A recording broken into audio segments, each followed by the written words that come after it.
मान्यवर, 100 सत्संग करने के बाद भी यदि आपका स्वभाव नहीं बदला, आपने अपना विचार नहीं बदले, आपने अपने व्यवहार नहीं बदले, तो सत्संग में आना व्यर्थ हो जाया करता है। लेकिन आदमी नहीं बदलता, 100 सत्संग करता है, हजार पुस्तकें पढ़ता है, जिंदगी नहीं बदलती, जिंदगी वैसी की वैसी जिया करता है। एक बात ध्यान रखिए मान्यवर, आपसे निवेदन, एक कुत्ता देखा है, उसकी पूंछ कैसी रहती है? बोलो, सीधी नहीं रहती, घूम जाती है, टेढ़ी हो जाया करती है। एक बार शैतानी सूझी किसी आदमी को, उसने कहा यार इस कुत्ते की पूंछ को सीधा करना, चाहे कुछ भी हो जाए। उसने बहुत प्रयास किया, बहुत मेहनत की, बहुत पुरुषार्थ किया, बहुत दिमाग लगाया कि ये कुत्ते की पूंछ सीधी हो जाए तो बहुत अच्छा हो जाएगा। ये कुत्ते की पूंछ सीधी क्यों नहीं हुआ करती है? उसे एक मजाक सूझा, उसे एक प्रयास किया, उसे एक विचार आया, उसने कुत्ते की पूंछ को पकड़ा और एक रस्सी से बांध के सीधा उसे बांध दिया। खाना पीना सब कुत्ते को वहीं मिलता, पूंछ को उसने सीधा कर दिया, बांध दिया। 1 दिन हो गए, 2 दिन हो गए, 7 दिन हो गए, महीने भर हो गया, कुत्ते की पूंछ को आदत पड़ गई, बने बने उसने क्या किया, बांधने के बाद उसमें एक पाइप भी डाल दिया कि ये पूंछ अब टेढ़ी नहीं होना चाहिए। कहते 2 महीने 3 महीने बाद जब उसकी पूंछ को छोड़ा गया, उसकी पाइप को निकाला गया, पूंछ सीधी हो गई। उसने कहा यार मजा आ गया, कुत्ते की पूंछ अब सीधी हो गई। कुत्ते की पूंछ बिल्कुल सीधी, 3 महीने में हैबिट पड़ गई, उसको आदत पड़ गई। और बड़ा खुश हुआ वो मालिक कि मेरे कुत्ते की पूंछ सीधी हो गई। लेकिन थोड़ी देर बाद जैसे ही उसने देखा एक मोहल्ले का कुत्ता जैसे ही गुर्राया, जैसे ही भौंका और जैसे ही आवाज सुनी, पूंछ फिर टेढ़ी की टेढ़ी हो गई। उसने कहा यार अभी तो सीधी थी। दूसरे कुत्ते ने भौंका और इसने अपनी पूंछ फिर टेढ़ी। बारामती वालों, कुत्ते की पूंछ और आदमी की मूंछ कब टेढ़ी हो जाए कोई भरोसा नहीं हुआ करता है। ये सीधी नहीं रहा, कब टेढ़ी हो जाए थोड़ा सा निमित्त मिला कि कुत्ते की पूंछ और आदमी की मूंछ टेढ़ी हो जाया करती। ध्यान रखिए, कोई भरोसा, कितना भी सत्संग सुन लो, मूंछ और पूंछ को टेढ़ी होने में समय नहीं लगा करता है। थोड़ी थोड़ी बातों में हमारी मन बिगड़ जाया करते हैं। ध्यान रखिए। मैं महिलाओं से एक बात पूछूं, बताओगी? आज महिलाओं की संख्या बहुत बढ़ रही है, क्या बात है, लगता सबके घर में बेटियां हैं।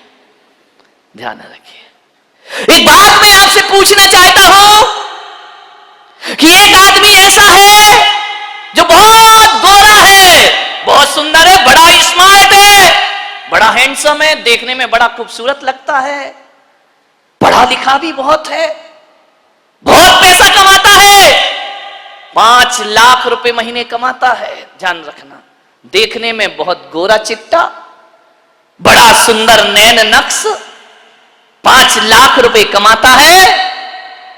बस एक काम करता है कि वो गुस्सा बहुत करता है। ध्यान रखिए, गोरा है, सुंदर है, पैसा अच्छा कमाता है, नौकर चाकर उसके घर में रखे हैं, बस गुस्सा करता है और कभी कभी पत्नी पर हाथ उठा दिया करता है। समझ में आ गई बात? नहीं आई? और एक लड़का ऐसा है जो सांवला है, गोरा नहीं है, बहुत सुंदर नहीं है, 5 लाख भी नहीं कमाता, 20,000 रुपए कमाता है, लेकिन बड़ा शांत है, उसे गुस्सा नहीं आता है, पत्नी को बहुत प्यार किया करता है, बहुत सम्मान दिया करता है, पत्नी को गाड़ी में बिठाकर बाहर खिलाने पिलाने ले जाता है, पत्नी की हर चीज की परवाह करता है। आप बताओ बारामती की महिलाओं, कौन सा पति अच्छा है? पहला वाला सुंदर या सांवला? कौन सा पति अच्छा है बताइए? 5 लाख कमाने वाला अच्छा है या 20,000 कमा के इज्जत देने वाला अच्छा हुआ करता है? बताइए कौन सा अच्छा है? जोर से बोलो। नहीं, हाथ उठा के दिखाओ, पहला वाला या दूसरा वाला? सभी लोग हाथ उठा जरा पीछे तक। दूसरा वाला कि पहले? किस पे हाथ उठाए? गोरा गुस्से वाला या सांवला शांत? शर्म करो। तुमने एक वहम पाल रखा है कि महिलाओं को पैसा पसंद है, रुपया पसंद है।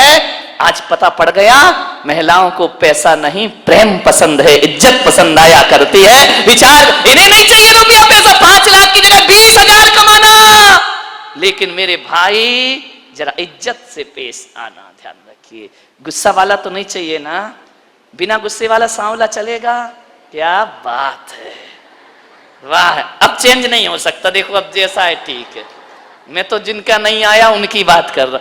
यहां कोई ऐसा लड़का बैठा जिसकी शादी नहीं हुई हो?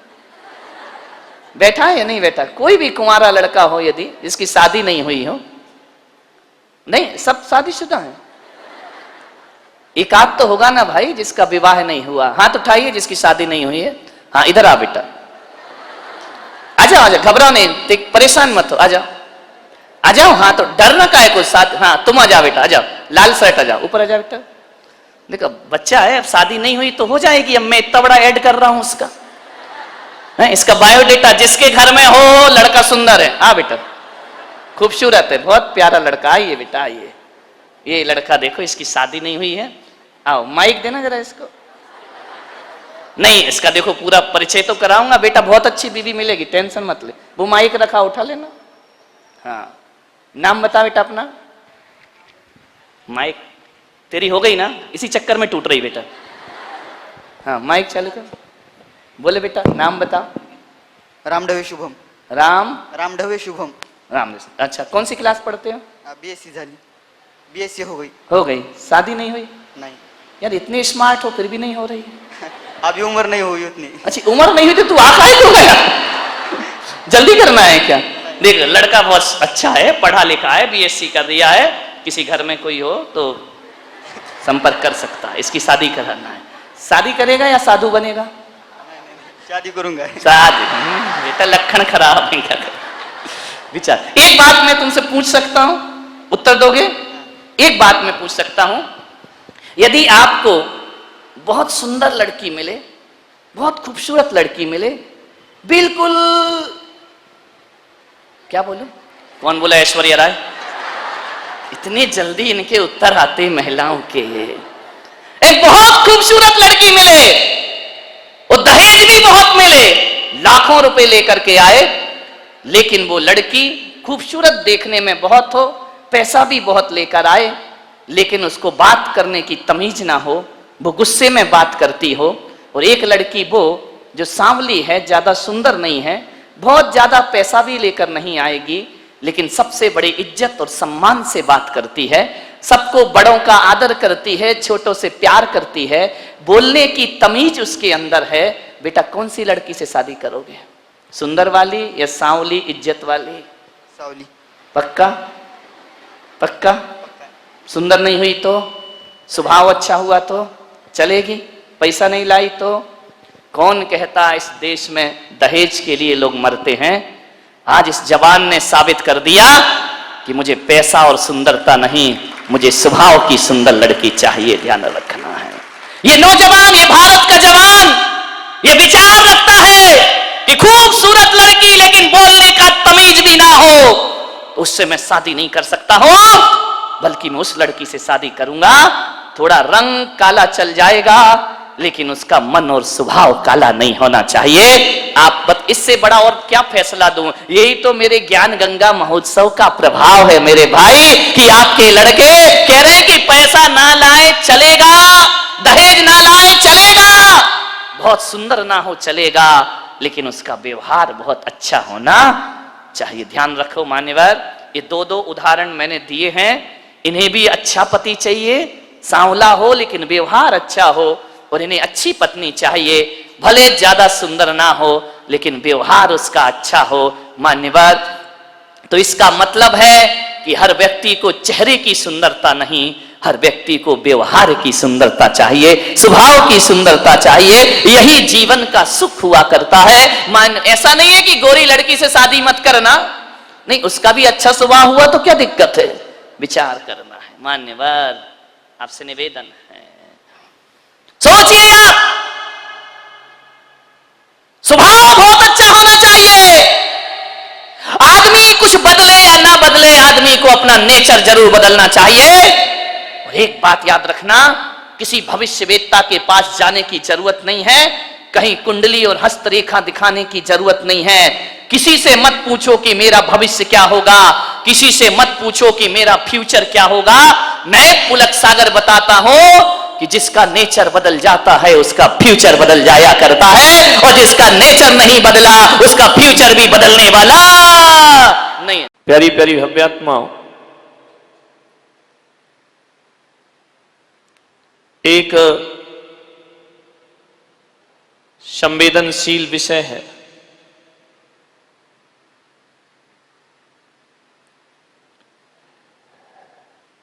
नारी का जीवन रेलगाड़ी की पटरियां नहीं है कि जिस पर सरपट जिंदगी की ट्रेन भागती रहे। नारी का जीवन उतार चढ़ाव है। नारी का जीवन गंगा की धार है। जब वह हिमालय से निकलती है, गौमुख में प्रवेश करती है, और पहाड़ की चोटी से जब नीचे गिरती है तो कई चट्टानों से टकराना पड़ता है, बियावान जंगलों से गुजरना पड़ता है, कभी कभी सुंदर घाट भी मिलते हैं तो कभी कभी निर्जन स्थान भी मिला करता है, और गंगा को कभी कभी अर्घ भी मिला करता है, तो गंगा में कभी कभी गंदगी भी धोना पड़ती है। ऐसा ही जीवन इस नारी का हुआ करता है। उतार चढ़ाव भरा जीवन महिलाओं का हुआ करता है। एक सी जिंदगी इनकी नहीं हुआ करती है। ध्यान रखिए, इन्हें एक नहीं दो जीवन जीना पड़ते हैं। आदमी तो एक ही जिंदगी जीता है, लेकिन नारी दो जीवन जीती है। एक जीवन अपने पिता के घर का और दूसरा जीवन अपने पति के घर का जीना पड़ता है। उसे दो संस्कृतियों में मेल कराना पड़ता है, उसे दो सभ्यताओं में मेल कराना पड़ता है, उसे दो संबंधों को बनाना पड़ता है। इसलिए ध्यान रखिए, नारी को बहुत संभल करके जिंदगी जीना चाहिए। दो परिवारों का जीवन जीना है, दो संस्कृतियों को एक करना है।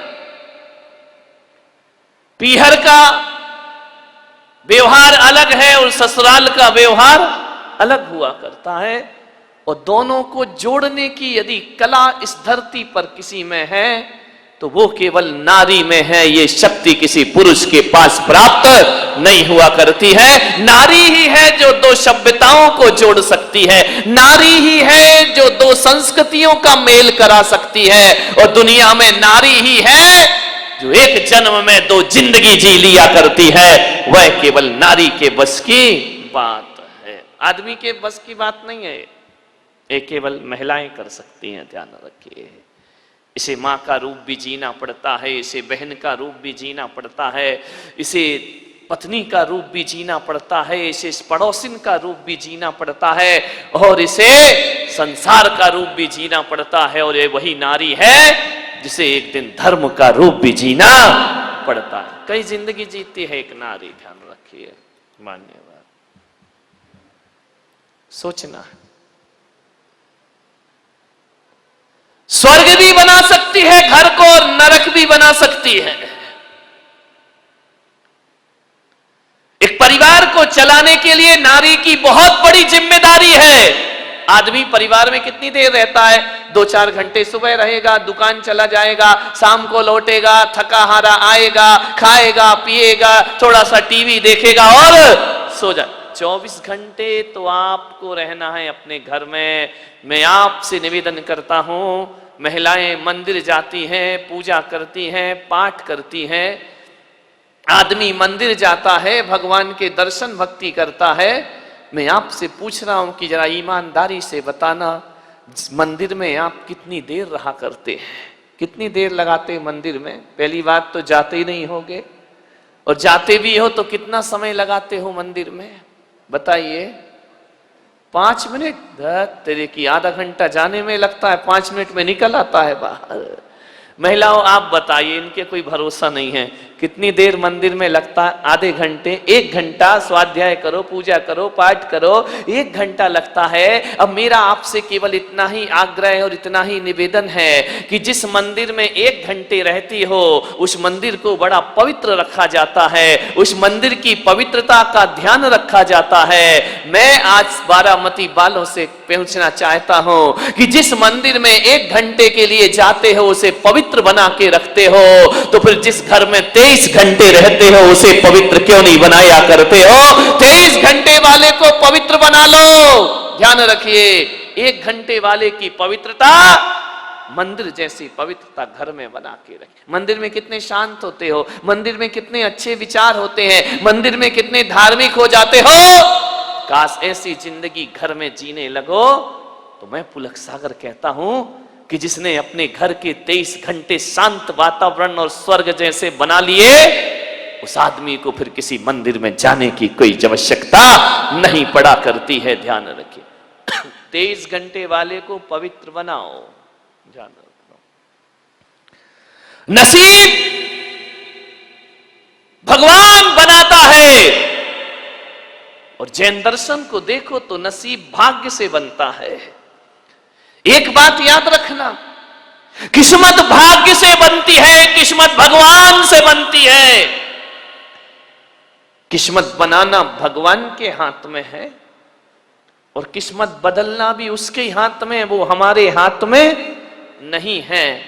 लेकिन एक चीज तो हमारे हाथ में है कि हम नसीब बदल पाए या ना बदल पाए, लेकिन आदमी यदि ज्ञान गंगा महोत्सव में आकर के बैठ रहा है, सुन रहा है प्रवचन को, तो नसीब बदले या ना बदले, आदमी अपना नेचर तो बदल सकता है, अपना स्वभाव तो बदल सकता है, अपना व्यवहार तो बदल सकता है। यदि व्यवहार बदल गया तो मैं विश्वास दिलाता हूं कि जिस आदमी का व्यवहार और स्वभाव बदल जाता है उसके नसीब को बदलने में फिर ज्यादा देर नहीं लगा करती है। व्यवहार बदल लीजिए, ध्यान रख, स्वभाव बदल लीजिए।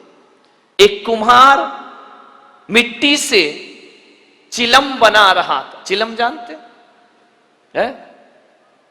तमाकू भर के पीते हैं? नहीं, ये नहीं जान, तुम तो जानते होगे ना, बोलो ना भाई, जानते हो या नहीं?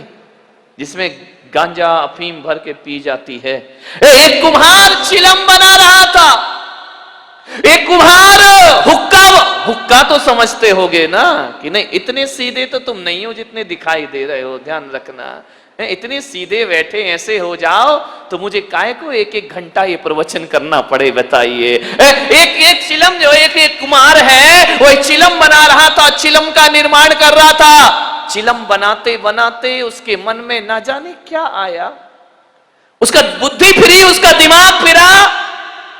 उसने मिट्टी को चिलम का आकार दिया और आकार देने के बाद उसके मन में ना जाने क्या आया, उसने लिया और चिलम को तोड़ दिया, फिर तोड़ दिया, फिर मिट्टी में मिला दिया। मिट्टी ने पूछा कि कुम्हार भाई, तुम तो चिलम बना रहे थे, मुझे आकार दे दिया, फिर मुझे तोड़ क्यों दिया? कुम्हार ने कहा, बहन मेरा मन बदल गया, मेरी बुद्धि बदल गई, मेरा दिमाग बदल गया, मेरी मति बदल गई। मैंने कहा अब इस मिट्टी से मैं चिलम नहीं बनाऊंगा, अब इस मिट्टी से मैं सुराही बनाने का प्रयास करूंगा।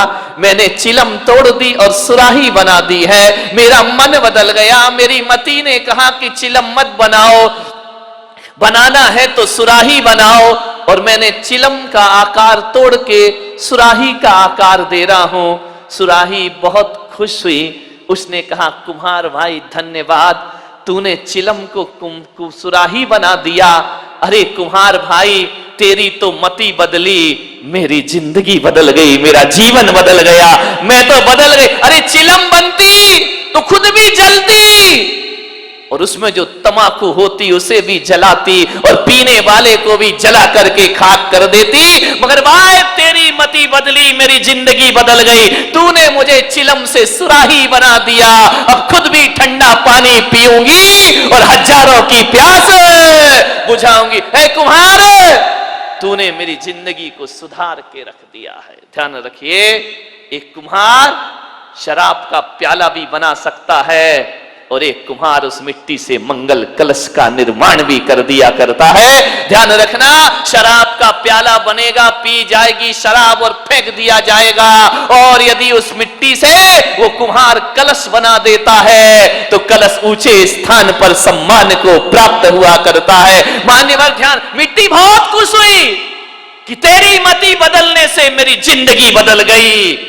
मैं मां बाप से कहूंगा कि आप भी कुम्हार की तरह हैं, अपनी बेटी को आग लगाने वाली चिलम मत बनाओ, अपनी बेटी को पूजा का मंगल कलश बनाने का प्रयास करिए, इतना पवित्र बनाइए कि जहां भी वो जाए खुद भी मंगल रहे और ससुराल में भी मंगलता प्रदान। ये कुम्हार के ऊपर डिपेंड है, ये माता पिता के ऊपर डिपेंड है कि आप अपनी बेटी को कौन सा रूप दिया करते हैं।